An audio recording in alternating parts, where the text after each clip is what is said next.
Bienvenidos al curso de termodinámica ofrecido por Universo Ingeniería. En este vídeo vamos a continuar viendo una propiedad muy importante dentro de lo que sería la termodinámica, una de las propiedades más importantes que nos podemos encontrar en los sistemas materiales. En el último vídeo vimos tres de esas propiedades: volumen, masa y cantidad de partículas, y las posibles combinaciones que podíamos tener entre ellas. Vamos a comenzar este vídeo viendo otra propiedad, como digo, que es muy importante, que es la presión.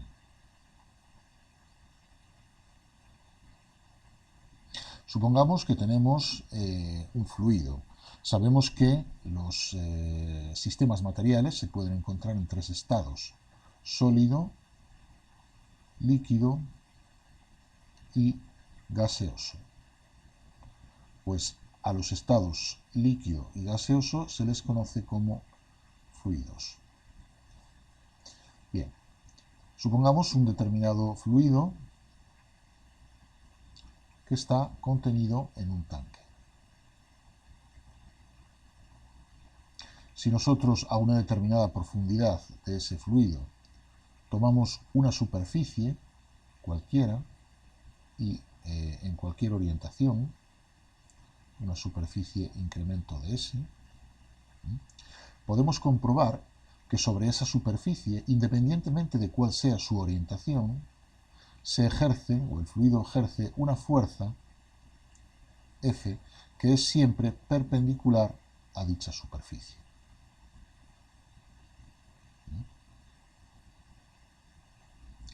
Muy bien, pues si nosotros tomamos límite cuando esa superficie, que es una superficie alrededor de un punto P del interior del fluido, si tomamos límite cuando la superficie tiende a cero del cociente entre la fuerza ejercida por el fluido y el incremento de la superficie, la propia superficie, lo que tenemos es la presión en el punto P.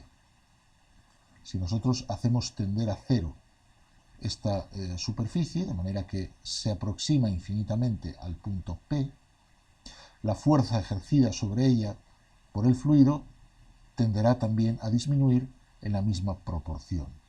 Bueno, pues a esa proporción, o al límite de esa proporción, es a lo que llamamos presión.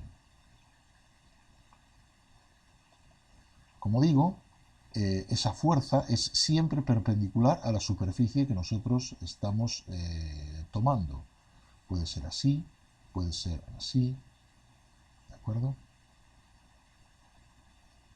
Puede ser así.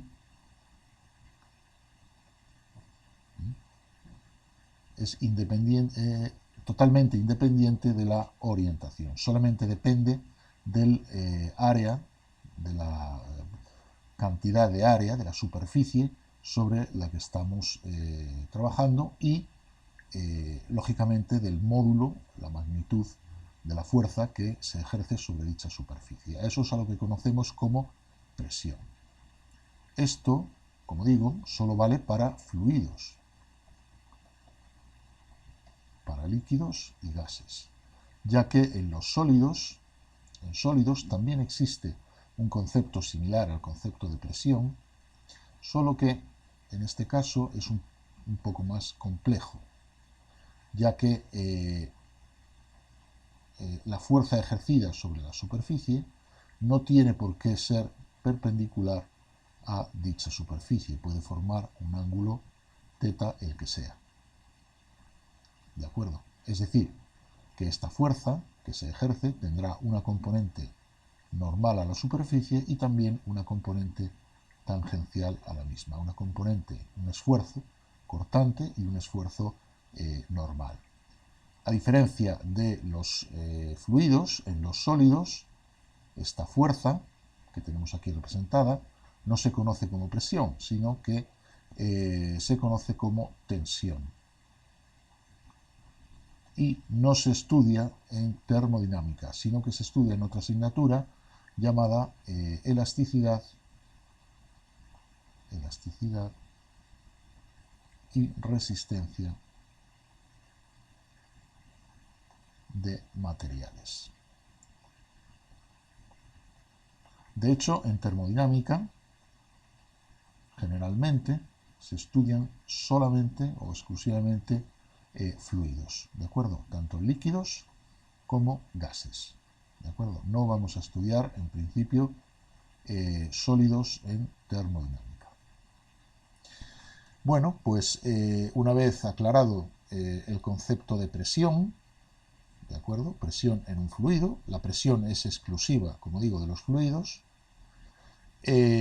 podemos determinar en qué unidades se mide esta presión.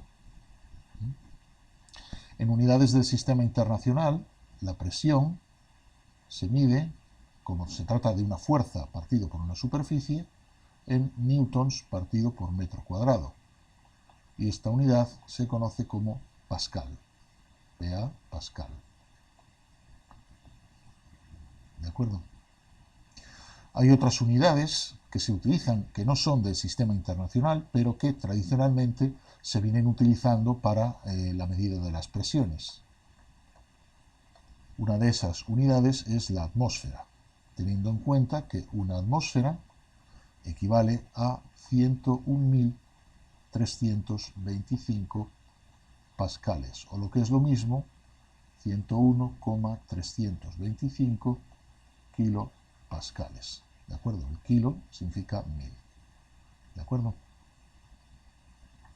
También se utiliza el bar, de tal manera que un bar son 10 a la 5 pascales, es decir, 100 kilopascales. De aquí obtenemos que un bar es aproximadamente igual a una atmósfera. ¿De acuerdo? Y otra unidad que se utiliza es la llamada milímetro de mercurio. De tal forma que